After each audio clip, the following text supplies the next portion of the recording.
This is now the seventh episode of our exposure to Yahweh's experience with Adam and then Towrah in the garden.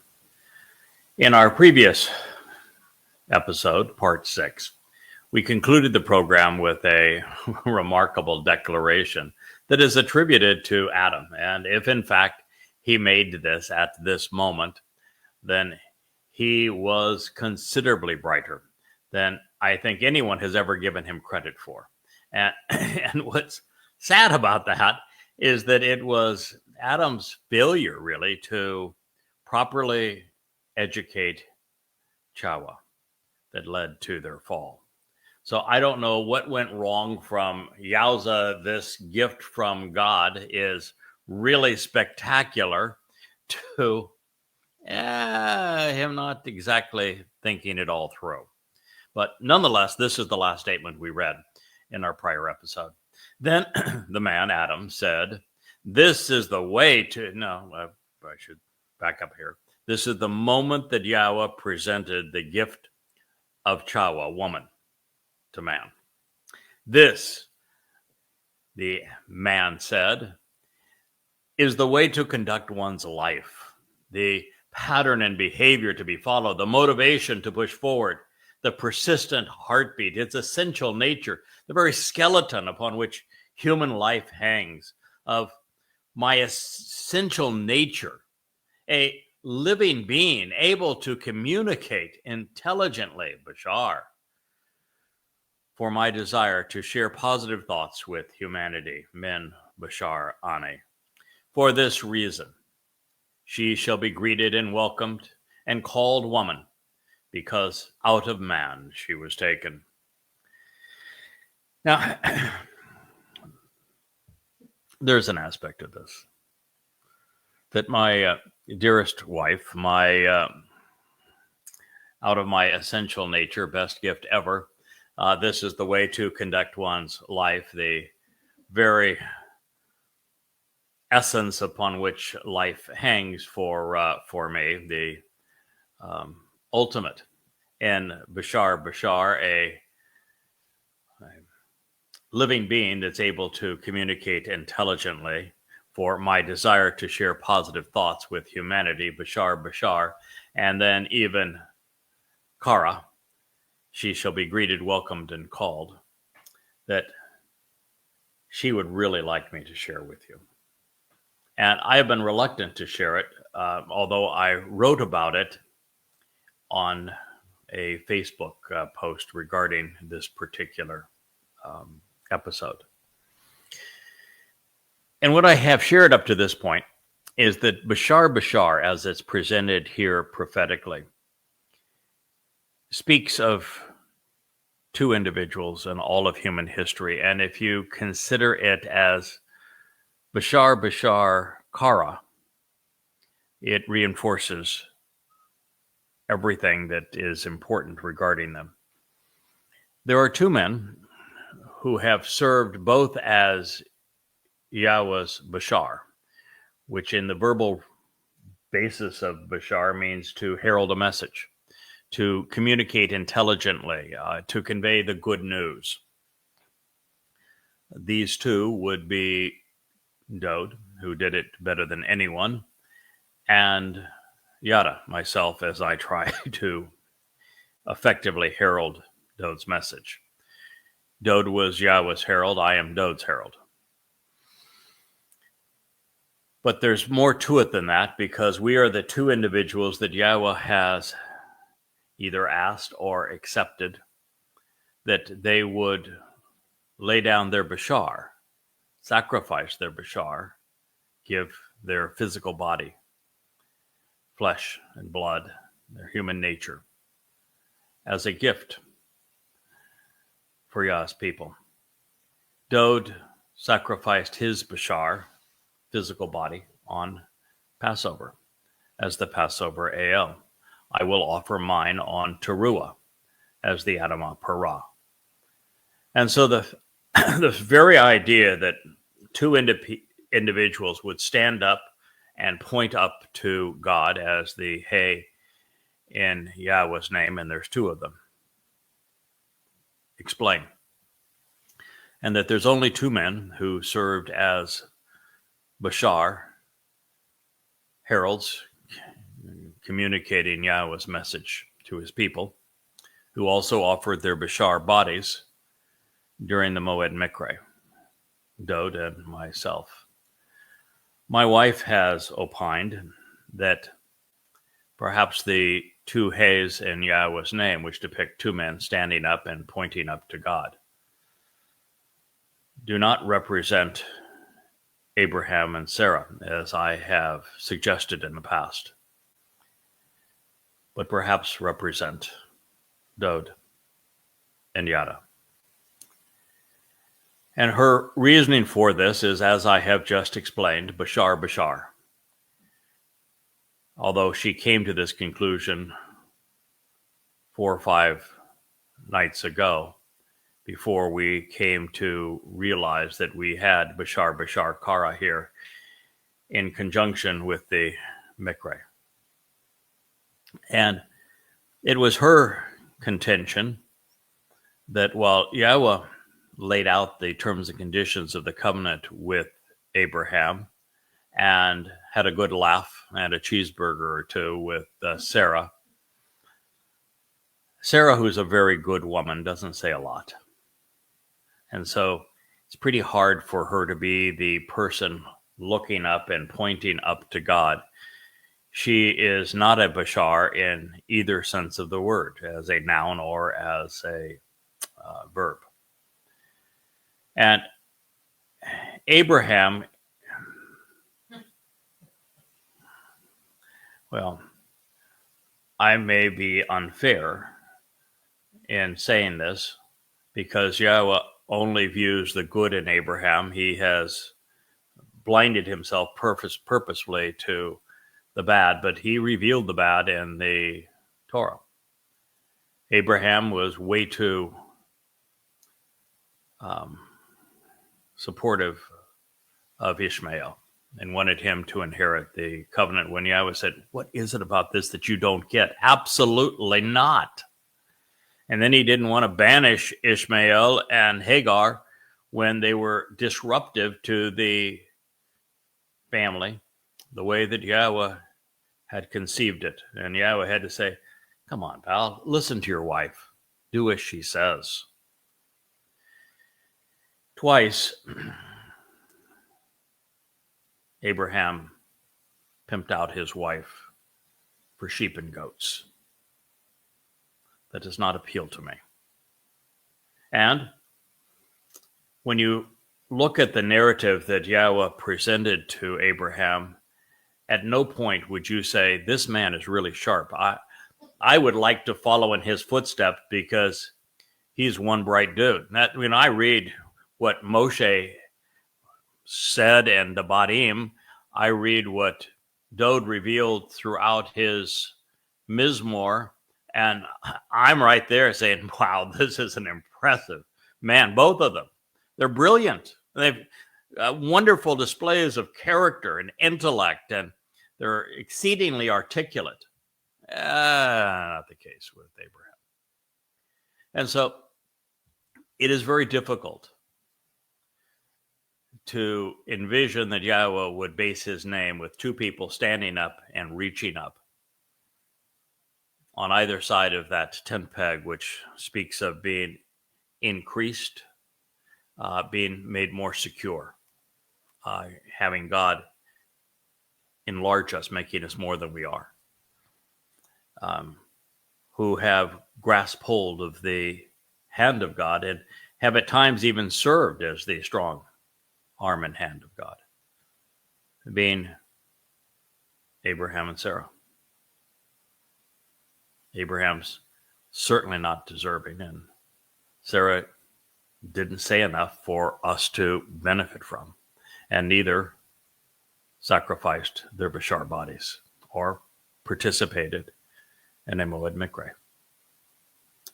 So she's of the conclusion that they represent the two men who offered their bodies on a Kara, a Mikra, and who devoted much of their lives to sharing the good news that can be known about Yahowah.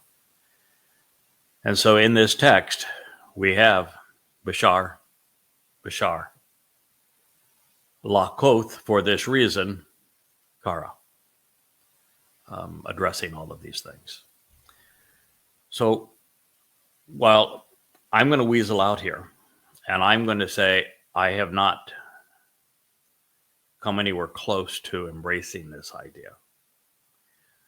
I do respect my wife's intelligence, and I can't come up with a good argument other than I'm really uncomfortable with the idea against it. And while I did not think I would share it this soon with you, although I hinted at it in a post on the Facebook account, it is certainly something to think about. And I don't think she's going to let it go. And she is my all-time favorite, Yehud. So with this known, and that's quite a way to start, we read the next point that Yahowah makes, which is, accordingly, therefore, a man shall leave Azab, his father and his mother, and engage, becoming close with his woman. And they shall exist a unified pronouncement regarding life. Haya, Bashar again. This has always been a bit of a challenging passage to understand. It is thought to be that Adam and Chava are married, and when you get married, you leave your mother and father, and you go off and build your own home. But they were never married. They were just man and woman. In fact, there is no word really for marriage in Hebrew or presented anywhere in the Torah. You come together and you live as mother and father, as if you were husband and wife. And again, there really isn't a Hebrew word for husband and wife either. It's just man and woman. There's no marriage ceremony. There's no testimony whatsoever about exclusivity and monogamy either. So the whole concept of marriage and divorce and marriage ceremonies and monogamy that permeates the Western Christian culture is not conveyed in the Torah. Tremendous respect for women. Men and women are equal. We are encouraged to come together, capitalize on the differences in our nature, and to conceive and raise children such that we educate them to the extent that they're prepared to become members of the covenant. And that this celebration of life mirrors the very covenant that Yahowah is offering to us. And there's so much conveyed in the previous statement made by Adam. But in this particular case, neither Adam nor Chava had a mother or father. They're both conceived by God. God played that role, but he's not saying that they should leave him as the father. And they knew nothing of a mother. So why is this here? I understand the part that Yahowah is encouraging us in our relationship with our man or woman to engage and become close to join together, be united and close association. It's one of the great joys in life. Leah and I talk often about how a really good relationship, you become vulnerable to the other person. You open up like you would never open up to anyone before. You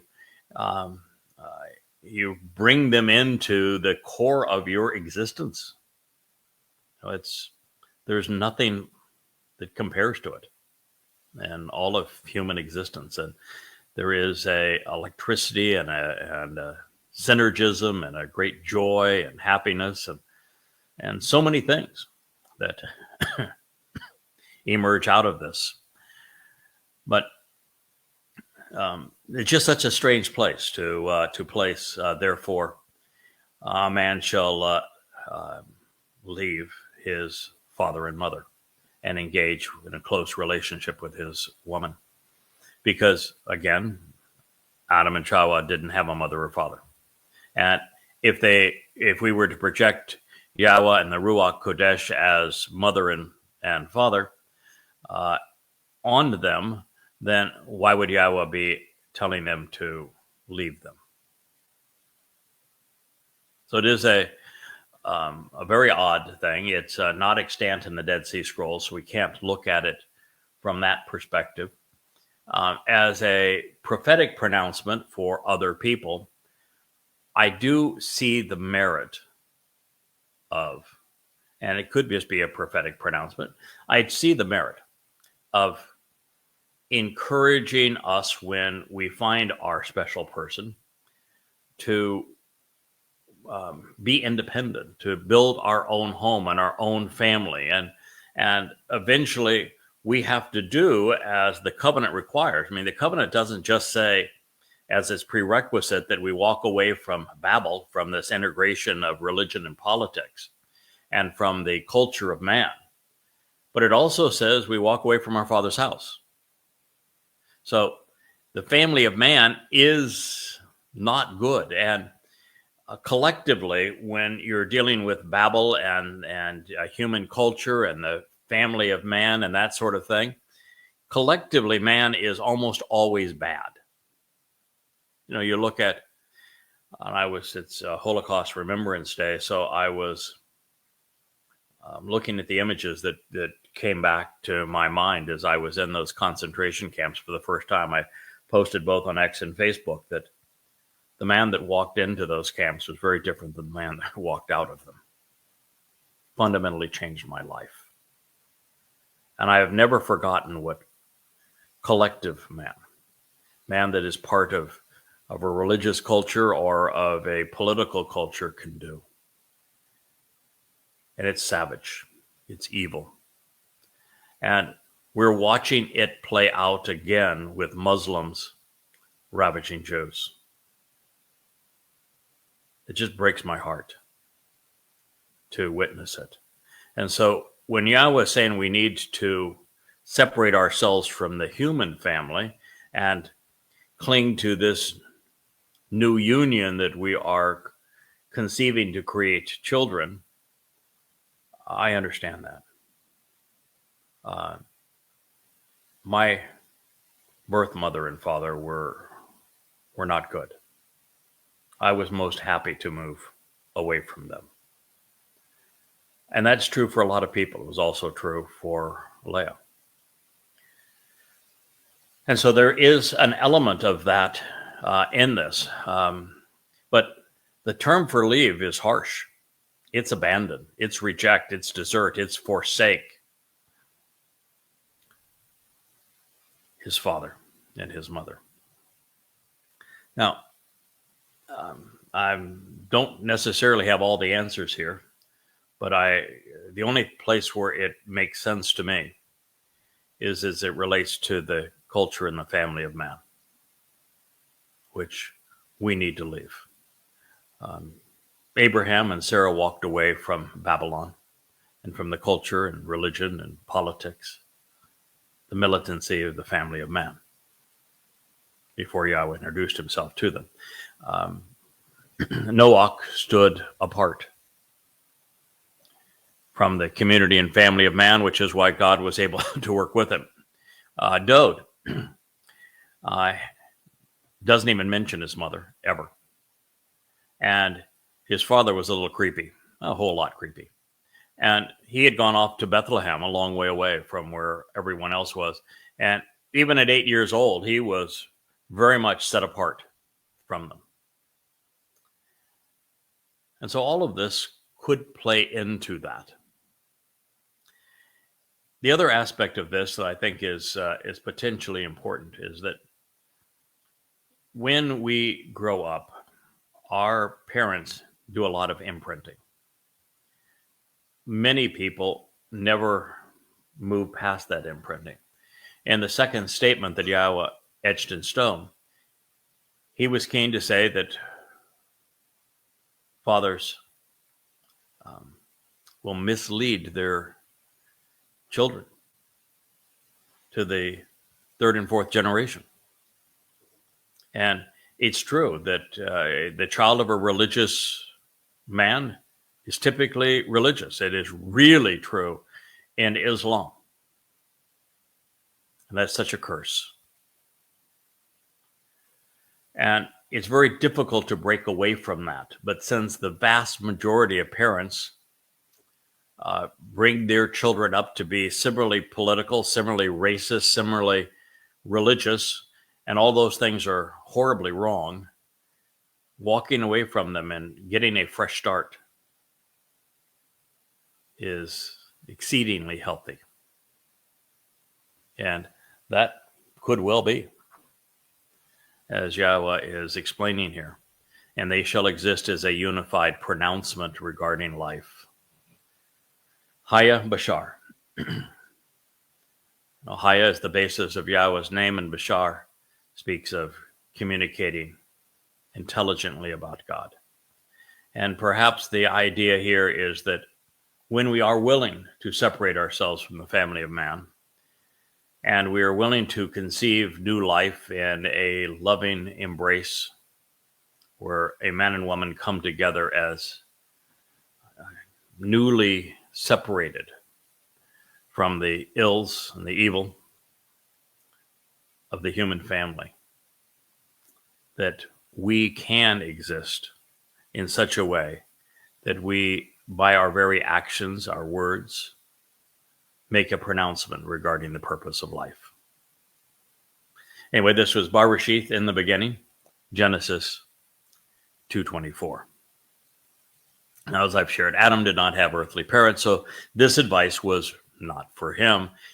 It was, however, for us, and by extrapolation, so is everything that God revealed in the garden, including Bashar, Kara, as well as Haya, Kara, and Ichad, La Bashar.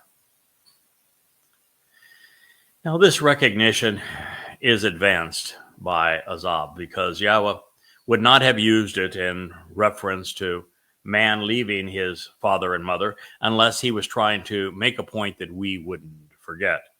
Of the 250 times Azab appears in the Tanakh, it is translated as forsaken on 130 of those occasions. To forsake is to reject and abandon. Therefore, the most reasonable way to read this admonition regarding that which is being conveyed as part of this presentation of the covenant relationship is to view it in conjunction with its prerequisite, which is to walk away from our Father's house. We must leave the family of man to be part of the family of God. I also bring this to your attention because it sheds considerable light on what is traditionally known as the fifth commandment, or more accurately, the second of 7 instructions on the second of 2 tablets. Based upon Bereshith, Genesis 2:24, it becomes evident that the father and mother that we are to value and revere, holding in high esteem so as to prolong our days in the land, cannot be our earthly parents. We are instructed to Azab, abandon, leave, and reject them. And that is the very message of the previous, the second statement on the first tablet, where, fathers corrupt their children to the third and fourth generation, and a statement that warns us not to be religious and tells us that thousands among billions are going to benefit from the mitzvah, which are the terms and instructions of the covenant agreement. So not only is it impossible to reject or forsake that which you highly esteem and honor, Showing reverence for a mortal being bears no influence on our longevity. Therefore, to be consistent, Yahweh could not tell us to Azab, be absent from, reject, or forsake our father and mother, while at the same time telling us to honor and glorify these very same people. That is, unless the instruction is speaking of our Heavenly Father and the maternal influence of His Spirit.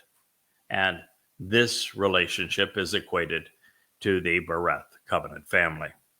Yahweh established this family with mankind to mirror it in our own lives.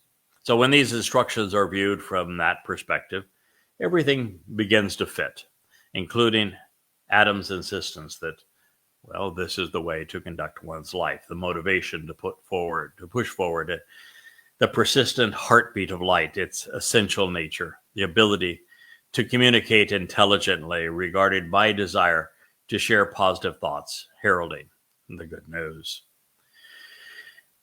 as well as, Bashar, Kara, which was the basis of that essential message. Properly cared for, the human body is beautiful, and in the right kind of relationship, it is something to be enjoyed, to bring pleasure. God is not a miserable prude like the religious who corrupt His intent and nature.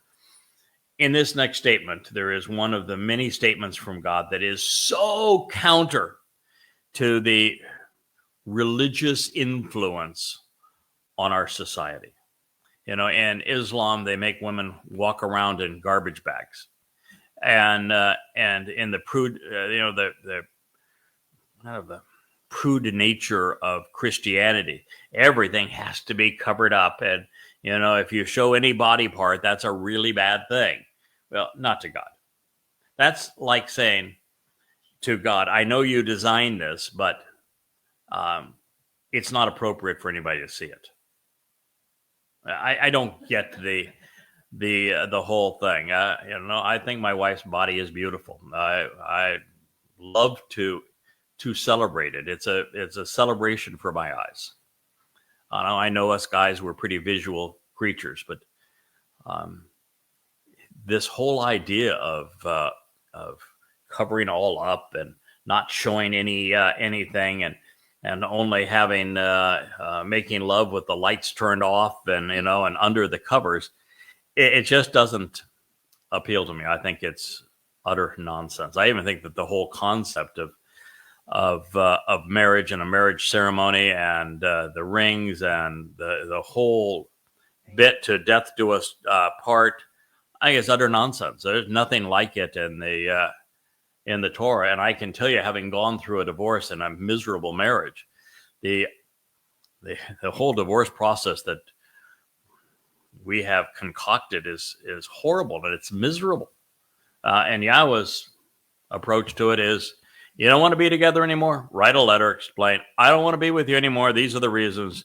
Thank you very much. As I said, I think you're a wonderful person. I've enjoyed the time we've been together. I wish you all the best in your life going forward. That was always my answer. It didn't matter the situation, and I stuck to the text. I'm not sure that's much different than what God would say. So the text of Bereshith in the beginning, Genesis 2:25 reads, "And the two, the man and his woman, they were naked, and they were not ashamed." They were not wrong. They were not disproved. They were not mistaken. They were not the least bit stressed over it. So all you prudes out there, take it and, well, remove the tense and the prudish outfits. When religious Jews, Christians, and Muslims condemn nudity, they put themselves at odds with God. Yahweh designed the male and female forms to be attractive. Therefore, it is our attitude, not our appearance, which gets us into trouble. A bad attitude is the most disabling of all disabilities, and a good attitude is the catalyst for a great relationship.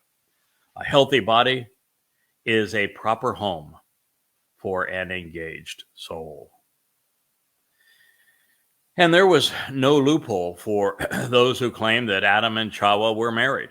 There was no ceremony, and Isha means female individual and thus woman. It is the feminine version of Ish, masculine individual or man. There is no Hebrew word for wife, nor one for marriage. Therefore, Adam, whose name means man, and Chawah, who was an outspoken woman, were both comfortable and appropriate being naked. This being the case, it is the repression of sexuality that is unappealing to God and frustrating for us. In particular, the religions of Judaism, Christianity, and Islam are all guilty of depreciating the dignity and beauty of woman, and of discounting our sensuality, and of precluding one of life's most enjoyable and wholesome ways to engage in a loving relationship.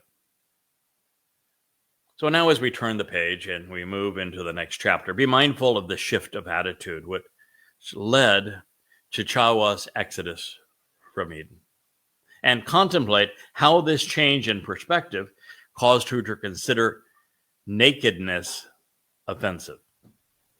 Was it her body or her new attitude that caused her to be ashamed and want to hide?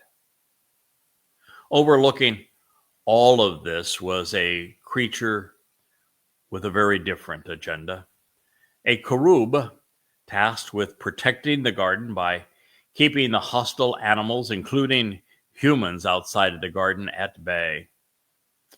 Went rogue. And he has been rogue for 6,000 years. Yahweh said of the adversary who has reemerged to become the god of religion, the spellbinding serpent, YAHOWah Nakash. So then the sorceress snake, this venomous viper and poisonous cold-blooded reptile, this tempting and toxic creature from Nakash, the one who enchants and captivates regarding the divine, the one who practices divination, magic, and sorcery, who indulges in prophecy to capitalize by fortune-telling, involving supernatural knowledge and power, was Haya, cunning and clever, Arum, shrewd and subtle, while appearing sensible, crafty, and obscuring, elusive and ambiguous with his counsel, highly skilled at being mischievous, abusive, and treacherous, elusive in his counsel, and ambiguous when obscuring the truth. More so than any other life form relative to the broad and open way that Yahweh Almighty had deployed. Bereshith, in the beginning, Genesis 3:1, and this is just part of it. So while Satan, this Nakash, this spellbinding, cold-blooded reptile, if you will, the way it's being presented here, the notion of Hasatan as the adversary being a serpent is mostly symbolic of his approach. He is significantly dimmed from the spiritual being that was once akin to light. His outward appearance on this occasion would have been reasonably brilliant and radiant and luminous.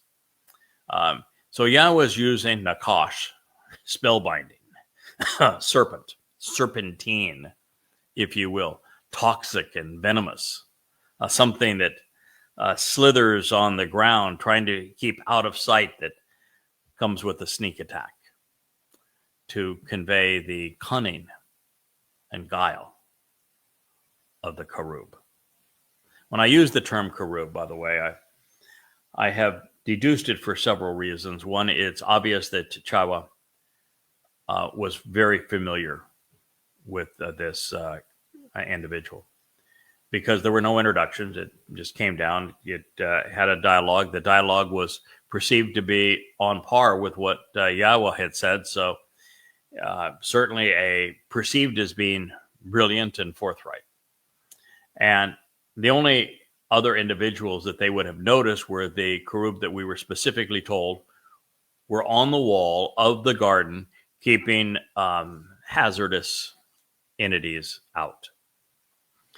And then when you read the book of Ezekiel, which is Satan's playbook, his autobiography, he cops an attitude and confesses that he was the cherub on the wall that misled Yahowah.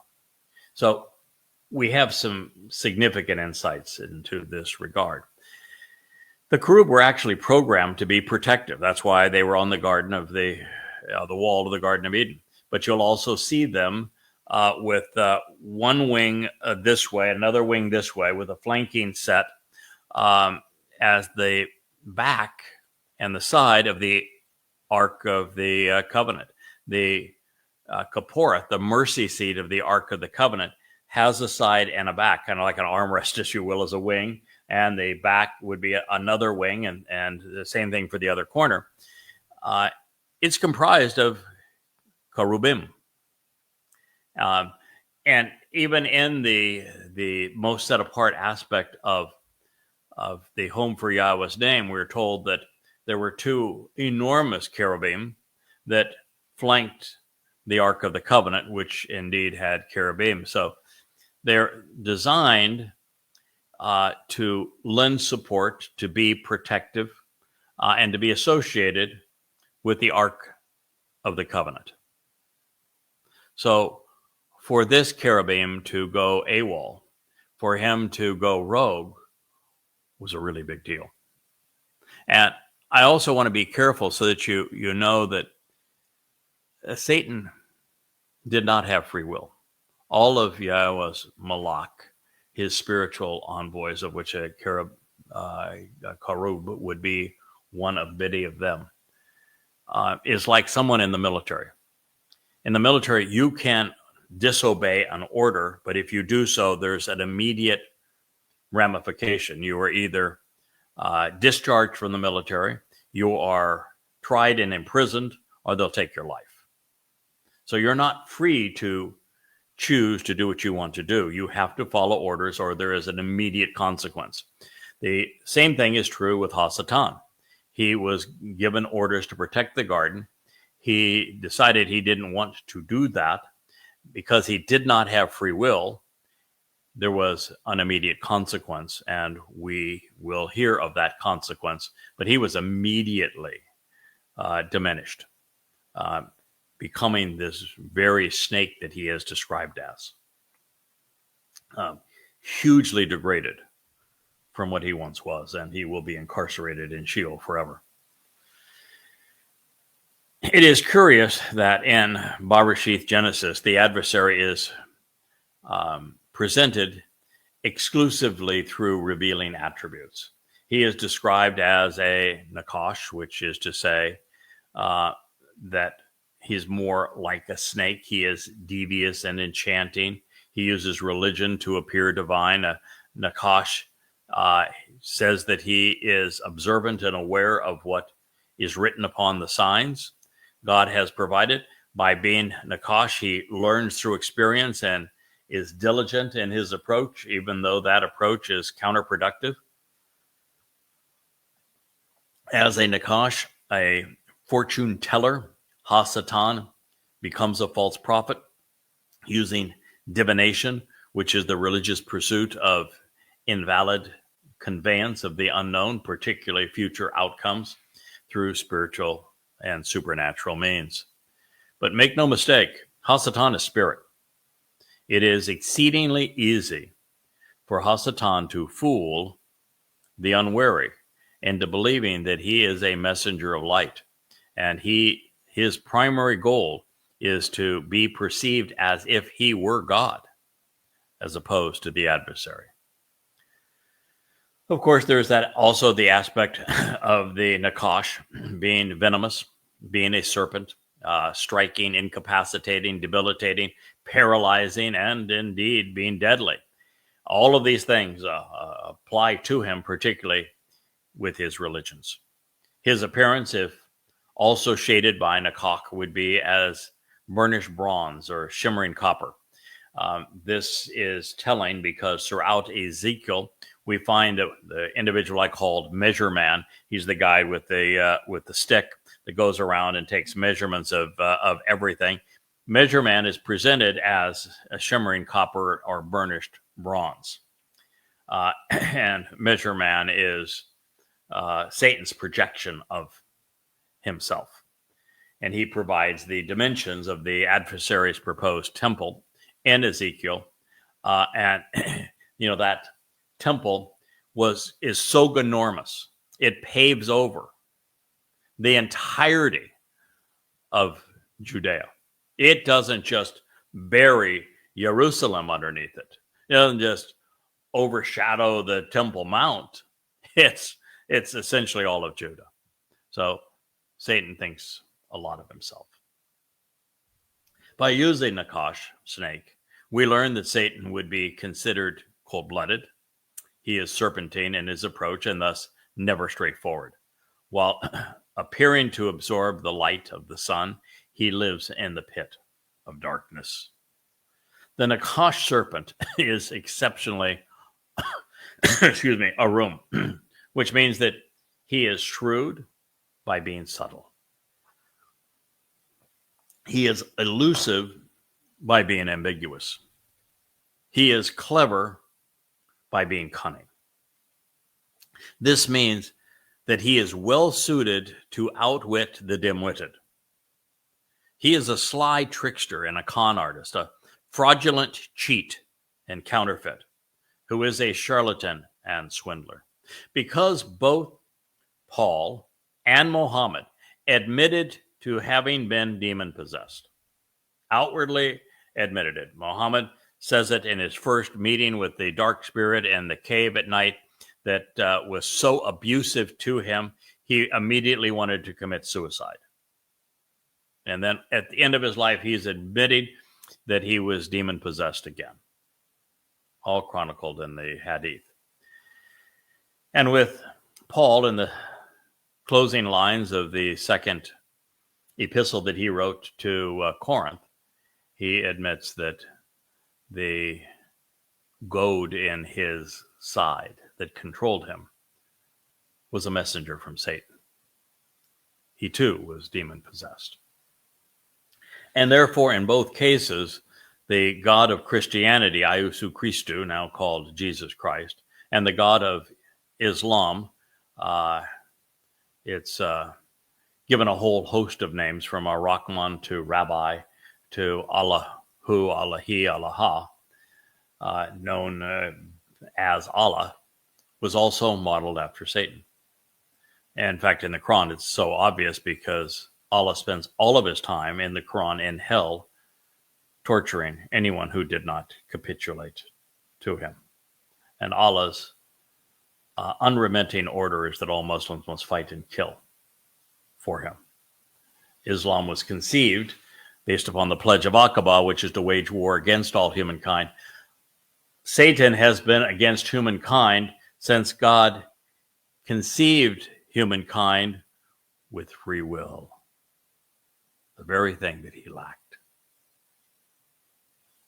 as well as an asama, which means that we are capable of judgment and right and wrong, of morality, which he also lacks.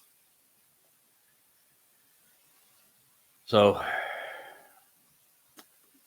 in this case, by conveying Haya, meaning was, is, and will always be in the third person masculine, we know that this fraudulent cheat and counterfeit, who created a false counterfeit God, Messiah, and also prophet, between the Christian New Testament and Islam, the two most popular religions in the world, that this was by intent. And we know also that Nakach serpent, in this case, he acted alone. And in the perfect conjugation, his influence will not endure forever, although 6,000 years is a very long time. He is constrained within the fourth dimension and will not persist beyond a certain expiration date. His last act, actually, will be to take my life, my Bashar.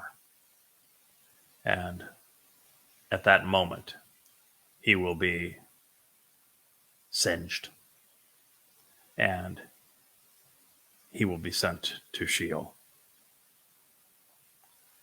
Hasatan is Chaya, alive and beastly, interacting with humans as an animate life form.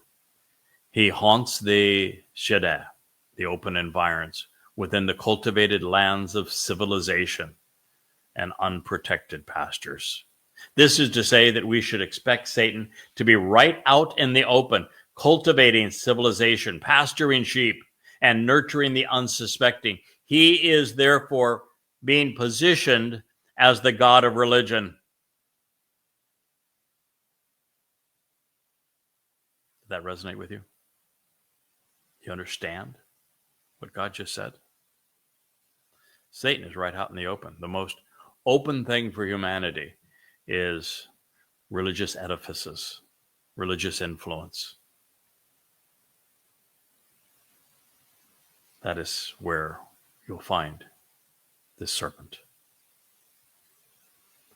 From this introduction, we also know that Yahweh Ashah made and deployed him.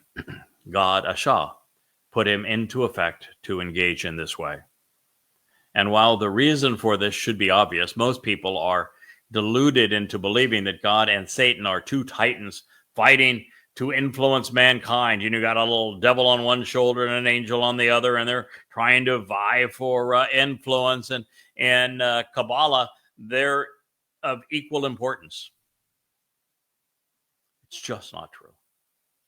Yahweh made Hasatan for a purpose. He is serving his purpose. God could have stopped him at any time. He didn't. So Satan, while insignificant compared to the value of Adam and Chawah, insignificant compared to the value of Noach and his family, Abraham and Sarah, Yishak and Jacob, Moshe and Yosha ben Nun, Shamuel and especially Dod, nevertheless has a significant role to play in this saga. He is more akin to Aaron, the alternative, and to Miriam, the contentious and embittered, who claimed that she too could speak for God. He exists to make the choice not to know God, not to respect Yahweh, and to pursue an alternative and someone else who speaks as if God. Far easier for those who were uninformed, irrational, and easily swayed. Well, we have been afforded an enormous amount of information to process here just in this opening sentence. You'll notice that one thing was omitted. The Nakash serpent was not named, nor was he introduced to Chawah. The very next word is Amar. He said, El to Ha Isha, the woman, which is why I separated the pretext from the statement. We have a lot to learn and consider before we contemplate what this spirit represents. Had students of the Torah been astute, they should have been able to deduce why Satan was presented within the garden as opposed to entering it from outside. After all, there were walls around Gan Eden, and it was protected by cherubs, precluding other animals, including humans, from entering. I think they had mosquito swatters too. Had the scholars used all of the clues we have been afforded, they would have realized that there were no introductions. It is clear from the context that the serpent was already there. He was recognized by Towrah, which is to say, she already knew him. She trusted him. Equally relevant, the Nakash not only knew Yahweh, but he was also aware of what God told Adam many decades prior to this encounter. Long ago, when God instructed him on which tree he should avoid while consuming fruit from all of the others. From Towrah's perspective, there was every reason to believe that the serpent knew what he was talking about and was worth engaging in conversation.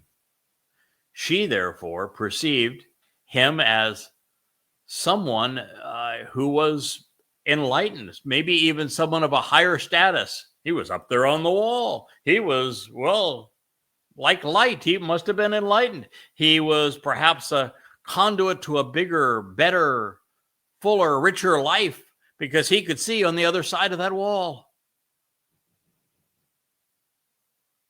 She did not perceive him as being deceitful, debilitating, and deadly, which is the case with the nature of the religions that he inspired: Judaism, Christianity, and particularly Islam. And so in the preamble to the ensuing conversation, we have our first glimpse of Satan disguising his adversarial nature to appear divine. And that is such an essential insight because, again, there's this misinterpretation of reality where it is assumed that somebody who is worshiping Satan is doing something in the occult and that they're going on to some kind of a satanic temple of some sort. You know, drinking blood. Well, the Christians do that, I'm sorry. But, you know, animal sacrifices. Well, you know, the Muslims do that, I'm sorry. I mean, the fact of the matter is that Satan does not want to be worshipped as Satan. If you think of yourself as a Satan worshiper, well, you're not listening to this program, but if you know somebody that thinks of themselves as Satan worshiper, they've got it all wrong. I mean, the last thing that Satan wants is to be worshipped as Satan. That's the adversary. He wants to be perceived as God. He wants to be known as someone who should be trusted, speaking for God, speaking as a God. He wants to be the enlightened and the brilliant one. He wants to be worshipped. Satan is doing his thing when he convinces men like Paul and Muhammad to present him as if he were a god. And if you want to see just how twisted that is, consider what his devotees did on 10/7. Gang raping women, mutilating little children, torturing their victims, committing acts of mass murder, and abducting innocent people.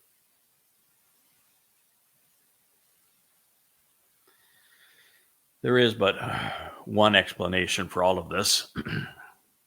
Satan was one of the cherubim assigned to protect the garden. And while this conclusion is obvious based upon the clues we have been given and the way the story plays out, I was actually oblivious to it until Satan admitted as much. And the book of Ezekiel, which I've shared previously, which is autobiographical of Satan, the adversary openly admits that he was there in Eden because he was one of the cherubim. Most people miss that because there are so few people. In fact, I would say there was no one, not in all of human history, that correctly presented the book of Ezekiel as being Satan's autobiography. And yet it's obvious. And once you do, all of the pieces fall into place.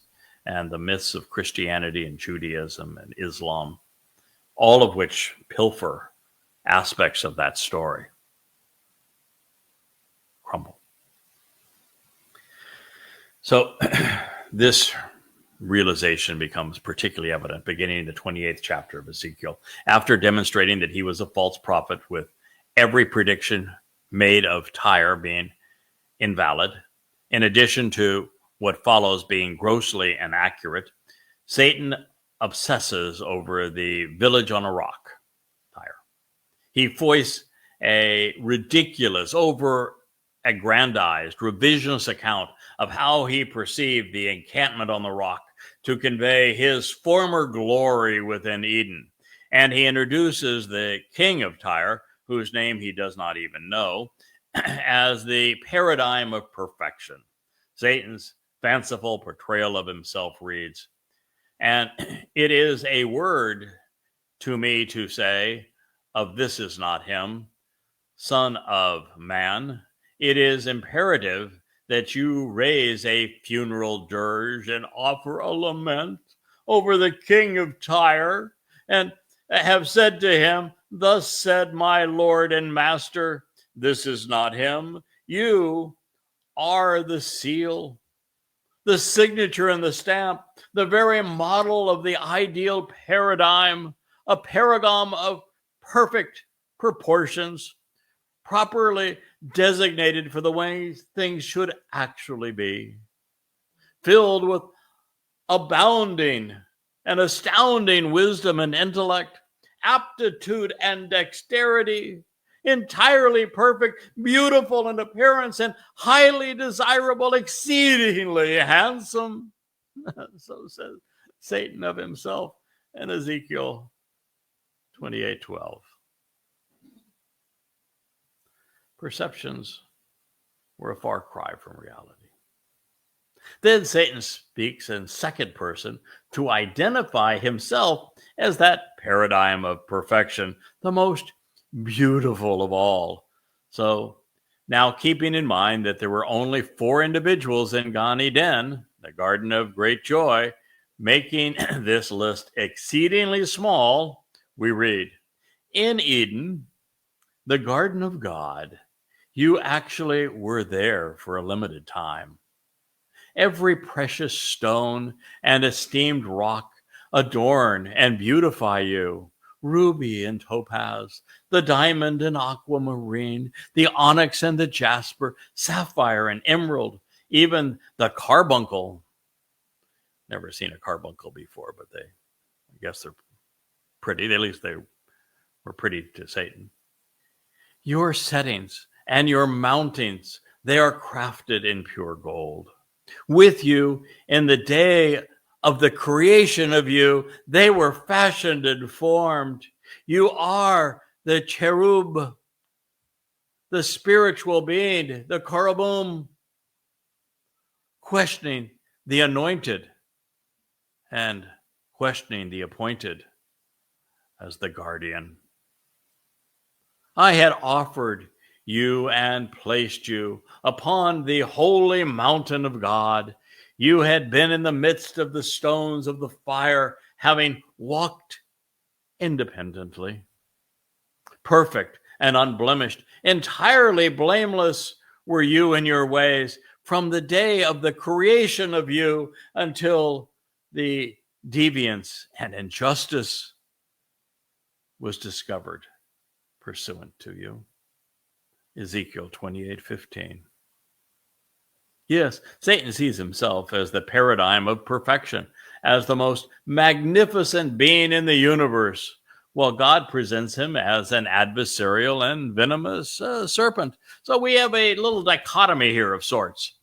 So for Satan to prevail and his pursuit to be perceived as God, for him to get his just deserts for being such a brilliant and perfect creature, God of the universe must be repudiated. And Satan's perception as the adversary must also be repudiated, while rebranding himself as the one here in Ezekiel as this perfect paradigm.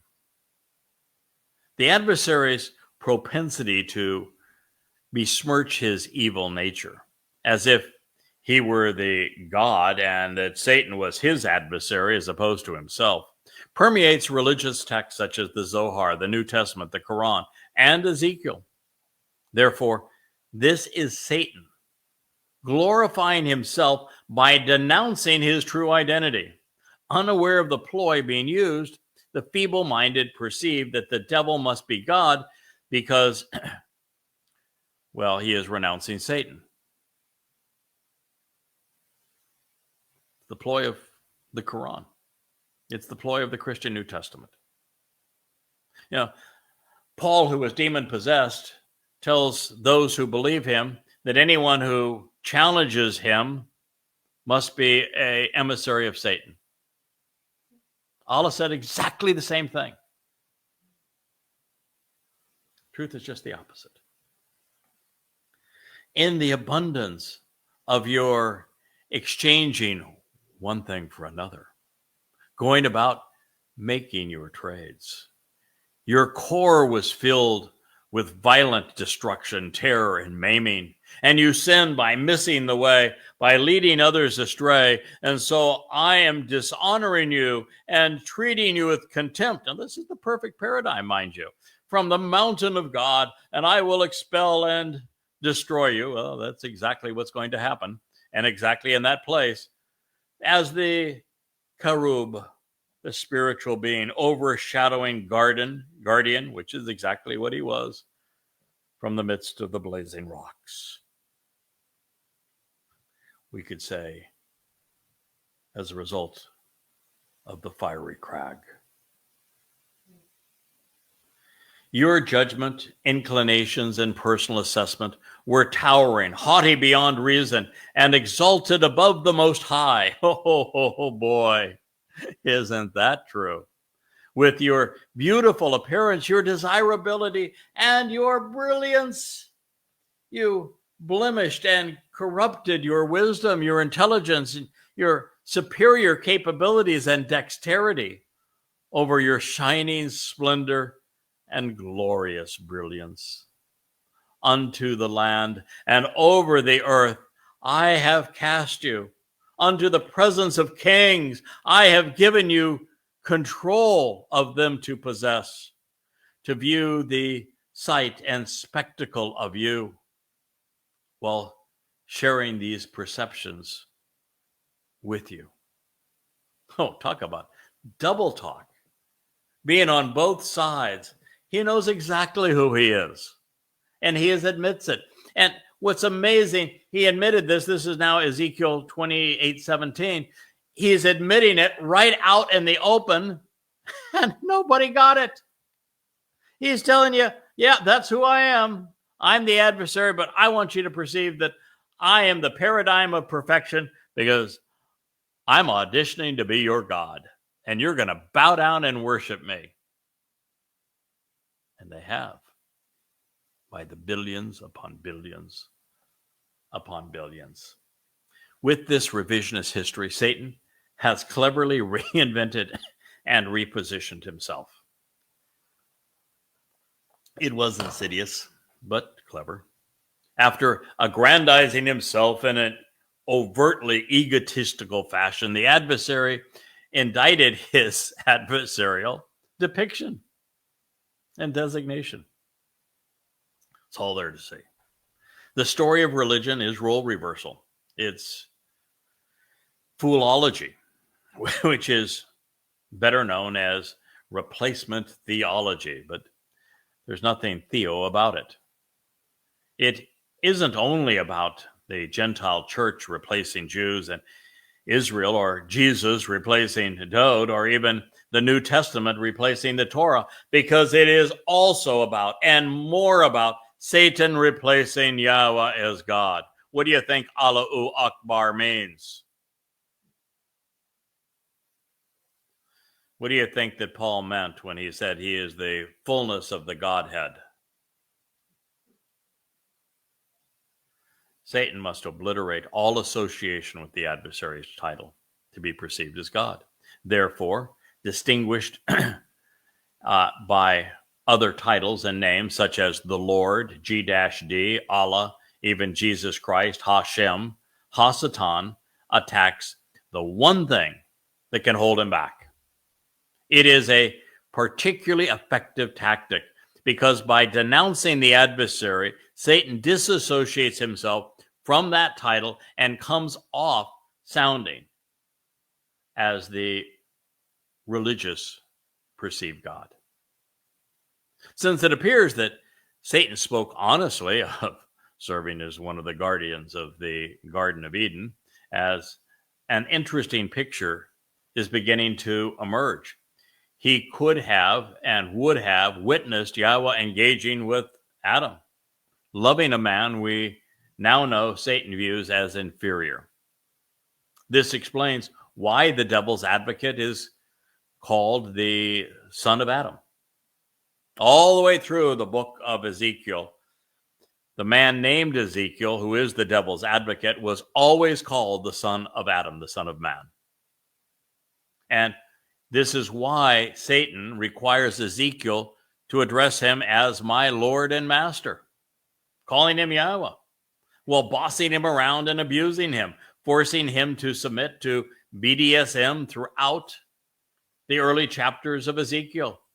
He serves as the revisionist Adam that the Lord can manipulate as a stooge to present Satan as God.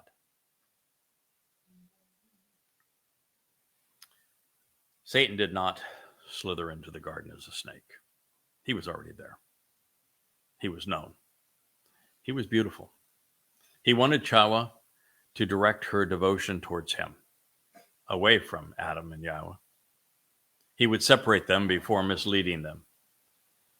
He has used religion to achieve this same result over the millennia, digging himself in even deeper, which snakes have a propensity to do. In the 31st chapter of Ezekiel, Satan presents himself as the greatest and most beautiful life form in Eden. And although he perceived himself as highly valued, beneficial, and pleasing, pure and white, he laments being sent down to Sheol, hell. He knows his fate. However, in the interim, he would live as a thistle, diminished representation of the Zeroah, the protective shepherd, the sacrificial lamb, and the one cultivating the seeds of the harvest. Doing so among the Gentiles and not the non-Israelite nations, creating the religions of Christianity and Islam. This is to say, Satan would impersonate Dod and thus appear as the Son of God and the Messiah, as well as the Savior of mankind. And today, his greatest adversary is Yada. He is my foe. If not for what Yahweh is doing through me and with me, Satan would prevail. But he is no match. Also within this chapter, Satan would admit that he perceived himself as being the most intimate and immanent and glorified presence in Eden, its most magnificent and important life form. That would mean that he viewed himself as far more magnificent and wonderful than, of course, Adam and Towrah, and even more so than the Most High. Then as we progress into the 32nd chapter, Satan refers to himself as a pharaoh among the Gentiles, like a monstrous serpentine dragon within the seas, and in the rivers thrashing about and stirring up muck so that he can set his trap. He even admits that when he's done toying with mankind, he will hurl them away, filling valleys with humankind's repugnant corpses. He anticipates quenching the flame of life, eliminating the light and obscuring the sun. Dode. Should he get his way, darkness will prevail, and he will have vexed the judgment of innumerable people, crippling them while causing the downfall and destruction of humankind. the adversary, after explicitly identifying with Babel confusion and Mitzrayim, the oppression of God's people, Babylon and Egypt, speaks of plundering them and exterminating the human race as he drags every soul with him into Sheol. And while terror will be his preferred tactic, all the while his most defining weapon. Are you beginning to see him in Christianity and Islam? You understand why I call Allah Satan? And why I tell Christians that they're worshiping the devil?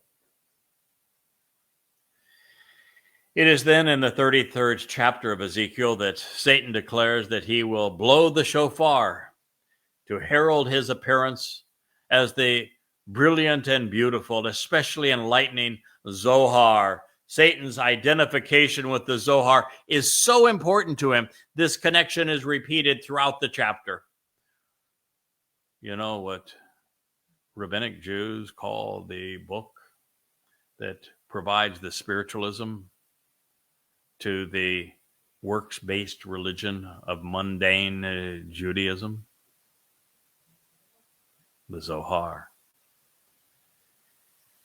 The adversary presents himself to those who believe that their God inspired the Zohar as lost and rebellious, so rotten they are decomposing. In his view, there will be no savior for Yisrael. Wrong. And that brings us to what is said next, and to the next chapter of In the Garden. It has been my great pleasure to bring these unheralded insights to you so that you might understand the God of religion and how Satan has disguised himself oh so very cleverly. And yet, he is so egotistical that he had to reveal himself in the midst of his own autobiographical account. I am Craig, known as Yada, and this has been an episode of In the Garden of the YAHOWAH blog.